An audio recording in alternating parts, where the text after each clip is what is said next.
Hey guys, it's the Blue Dasher. I had the chance to try out the closed beta of Silver Palace, an upcoming action-adventure gacha game currently announced for release on PC and mobile. At first glance, it gives the impression of a 3D reverse 1999, which is not completely off base in several ways, except it has a beautiful Victorian and steampunk aesthetic that has interested many people, including me, since its announcement. Especially when paired with its unique anime-style character models, the game just has a very clear visual identity. It was honestly a bit hard for me to imagine a game like this running well and actually having meaningful things to do, since games that look this good often fail to live up to the hype. Now that I had a chance to experience the game myself, there's actually quite a lot to talk about. Everything you see in this video is from my footage of the Silver Palace first closed beta, so it's by no means close to being a finished product. This will also not be a full breakdown of its combat mechanics or my opinions on its possible monetization in the future, as I did not think very deeply about those aspects while playing. Instead, this video will focus on my thoughts on the game so far as a video game, since being a good game is a gacha game's first job. I will mainly be discussing the story and the characters, which to me are some of the most important elements in a gacha game, along with its optimization, any issues I had with the gameplay loop, and my overall impression of what was presented so far. To start off the story in Silver Palace, you're required to pick a gender to begin with, but in the beta, the male option wasn't playable. What's interesting about this is the option you don't pick seems to become your deceased sibling who died sometime before the beginning of the story. Our character, the detective, has been partnerless ever since and is motivated to solve any case that could get them closer to the truth. In this world, there are creatures known as werewolves who can pretend to be humans so that they can hunt and hurt us later. The game opens with a very cinematic scene of us waking up on a bus covered in flames, and we're immediately thrown into a grand boss fight against another playable character named Cinderella, though her name isn't provided here. This boss fight also effectively functions as the game's tutorial. It isn't too hard and works well as a showcase of the game's combat and visual identity. I'll get into the combat later in the video. After the boss fight, we immediately cut to another burning building which seems to implode even further after the activation of a certain device. This leads us into the first chapter of the game, Burn to Cinders. Our detective seems to have returned to Silvernia after about 3 years of absence, arriving just in time for the big parade celebrating new Queen Feliana taking over the throne. Of course, things don't go well and we're quickly pushed into a battle with werewolves. Not long before that, it's revealed that we apparently killed the original queen, which honestly made me wonder how the rumor even spread considering we're still able to walk in the streets freely. But anyways, that's the intro to our detective's adventure, and we quickly pick up a new case with Chief Investigator Lauren. I don't want to turn this into a full summary, but there's a lot to discuss. I actually really liked the intro. It kept enough things in the dark, especially surrounding our deceased sibling's case and our lack of trust in others. I also enjoyed the interview process for choosing a new partner, since Lauren doesn't want to let us work alone. This section introduces several characters like Alf, a quirky and silly maid who apparently can't read, Ashley, a mysterious lady who seems to be interested in us for some reason, and Schneider, I mean Red Rose, who's clearly taken an interest in us, though it's hard to tell if she's really on our side. I enjoyed the characters that were introduced to us, including Investigator Lauren himself, who functions as a friendly, more mature guide to help our detective navigate more safely. I also thought the overall pace of the introduction, taking us straight into the boss fight and letting us sample investigating a case, was fairly well done. However, later on in the story, I felt that things became a bit too spoon-fed, especially during the more important investigations. Don't worry, I won't spoil any major details here, but the game does not really seem to want you to think on your own. I found that to be a bit of a shame considering how much of a detective game this is.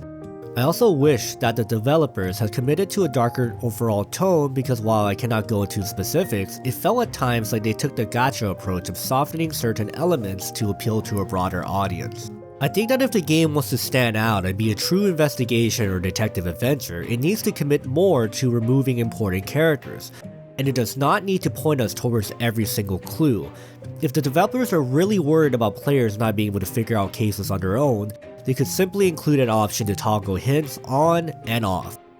As it stands now, I feel like the story is written with people in mind who will not even pay attention to it, which I think is a net negative for the game overall. That said, I found the characters themselves fairly interesting and likable, but I feel like they belong in a more developed mystery, and I hope the story can ultimately do them justice. Once you beat the current main story of the beta, or even before that point, you are also able to do side quests. To be honest, I was not a huge fan of the side quests I did play, and I definitely did not complete all of them. While side quests are supposed to be more relaxed than the main story, I found the ones in the game to be fairly drab and somewhat, harshly speaking, a bit lazy. For example, I found many of the side quests in Honkai Star Rail to be much more engaging than the side quests here. In this game, they often feel random for the sake of being random and are not funny at all. And this is not me hating on comedic moments, as for example, I thought Alistair's introduction was quite cute and funny, but many side quests felt completely out of place with the game's overall tone. They also tend to, about 80% of the time, include a random battle that feels completely unnecessary. I understand that many gacha players skip these smaller stories, but for me, these kind of details are what help an open world game feel alive. Strong and fun side quests add a lot to the experience, and I hope the developers continue to improve this aspect as development goes on. For the aspect of the game that hooked players since the start, even before having a closed beta, it was definitely the visuals, and the actual game in the beta is honestly just as pretty as the trailer. As mentioned earlier, the world features a beautiful Victorian aesthetic mixed with steampunk and magical elements. My first step into the parade section of the game was honestly breathtaking, and the experience during the first few hours of gameplay felt the same. I could not help but stop and take a break just to admire the surroundings and the character designs of the playable characters. The mounts were also quite a fun addition, and I used them a lot to travel between places so I could enjoy the city instead of just fast traveling. The controls for the mounts felt fine to me for the most part also. The environments felt lush and honestly like something out of an artwork, and it was just fun to be around. Unfortunately, as I played more, the fact that the game was not yet completed became increasingly obvious. I value interactivity a lot in an open world because otherwise, the longer you play, the more the initial prettiness of everything wears off. Not that they stop being pretty, but it all starts to feel rather lifeless. There aren't a lot of enterable areas, and the ones that you are able to enter don't exactly provide the most exciting interaction, mostly just a transaction. For example, there's a part of the game where you're able to invest and it just sorta happens. I can go back to the initial place afterward and have a small conversation with the person, but then it quickly becomes just another source of transaction, as if I didn't even invest in the store in the first place. The other places you invest in, as far as I know, aren't even enterable. I think this game, while it's incredibly beautiful, is missing a lot of reasons to explore. Most of the areas are not even enterable, and the ones that are don't provide anything interesting. The side quest writing quality so far also hasn't been very good, which sort of adds to the sameness of exploration. Moving on to the gameplay aspect, this might be the topic some of you are most interested in hearing about. Again, I'm not going to go super in-depth into the combat since most videos about Silvernia have already covered that, but I will share my thoughts on the feeling of it.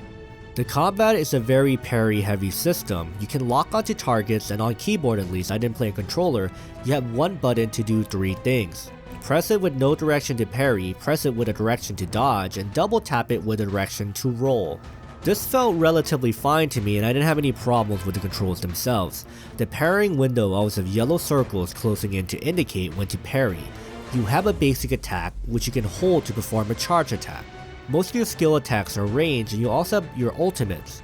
You can switch between 4 characters during battle, and they can attack while switching in, much like many other gacha games. The level of the combat was fine. I didn't think it felt as good as some other action gacha games I played like ZZZ, but it has a completely different rhythm. It's more about anticipation where you time your parries, and it can be quite satisfying even if it feels a little basic. That said, the combat suffers when fighting more than one enemy. It's a system that I feel works better in a 1v1 setting like a duel. When facing a horde of enemies, the parrying system feels a bit clunky and the overall action feels less smooth because the moveset seems more tuned for single target fights, but that is just my personal opinion. There's also an elemental bonus system that grants different effects depending on how many members of a particular attribute are on your team. I didn't mess with this too much, but it will definitely add some variation to team building. Overall, the combat felt fine, though maybe a little clunky when dealing with multiple enemies. Of course, as you are a detective, there are multiple investigation portions, each with its own gameplay quirks. If you have enough information in the case files, then you can reconstruct the crime scene in your own mind in a really cool visual style. you can walk around and examine whatever they point you to. This also applies when investigating cases outside of your mind, as the game will always indicate where to investigate. After gathering evidence, you can go to the evidence board screen to piece it all together. There are also sections where you can analyze characters, though to be honest, it's more of a 3D viewer for the character models rather than any serious analysis. You can also inspect most objects in the game by holding right click, which means you can analyze any random NPC on the street to make sure they're not a werewolf, or examine items in your base for additional lore. While it's a cool feature to analyze NPCs, it does start to feel repetitive after about 10 times, as NPC models repeat frequently, and sometimes the trait they list don't even match the characters as they're clearly chosen at random.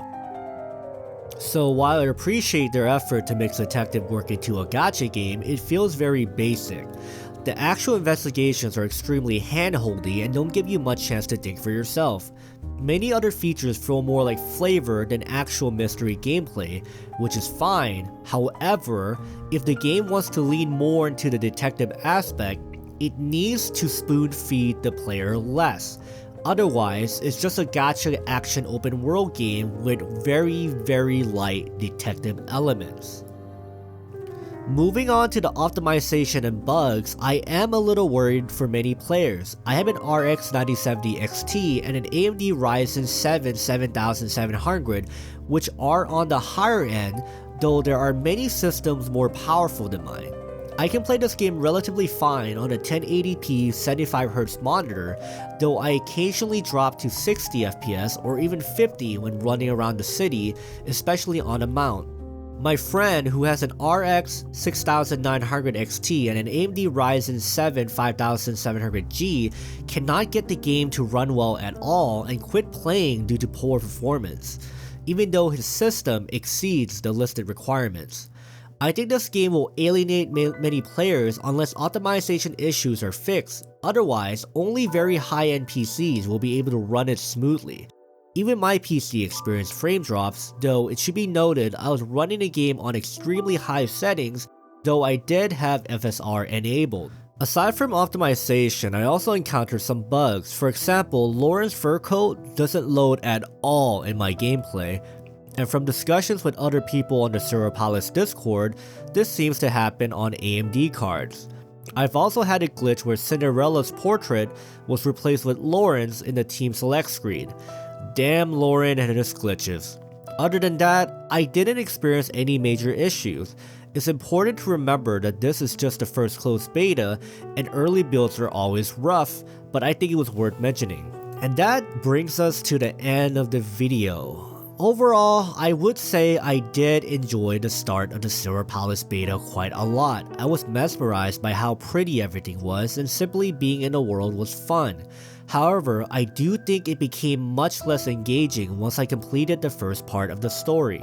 As the story beats started to reveal themselves, I found that I did not really enjoy them, and there was not much left to do after finishing the story aside from the battle challenges, which I did not spend much time on. Those felt like fairly standard gacha endgame content, along with side quests that again were not very interesting to me. Once you see one part of the city area, you kind of seen it all, because the city itself is not very interactable. That said, as the first closed beta, I do believe this game has a distinct identity, especially compared to most other gacha games. I'm hoping that if the developers add more interactivity to the world and really refine the detective mechanics in the story, it still has huge potential to become something special. At the moment though, I do think the game feels a little shallow overall. If after watching this video you are interested in Silvernia and wants to see how it improves in the future, I will be linking their Twitter and official website in the description. I will also be sure to talk about any changes if I get into future betas. If anyone has any questions, feel free to ask in the comments. If you have made it this far in the video, I would like to thank you for watching, and I hope to cover more gaming content I'm interested in the future. We'll likely be seeing each other next time pretty soon during the NTE beta, though I will note, unfortunately, I will be missing the first 3 days of the beta as I will not be home for it. However, it is a 2-week beta, so I will be able to likely play all of the content in the beta. when I come back.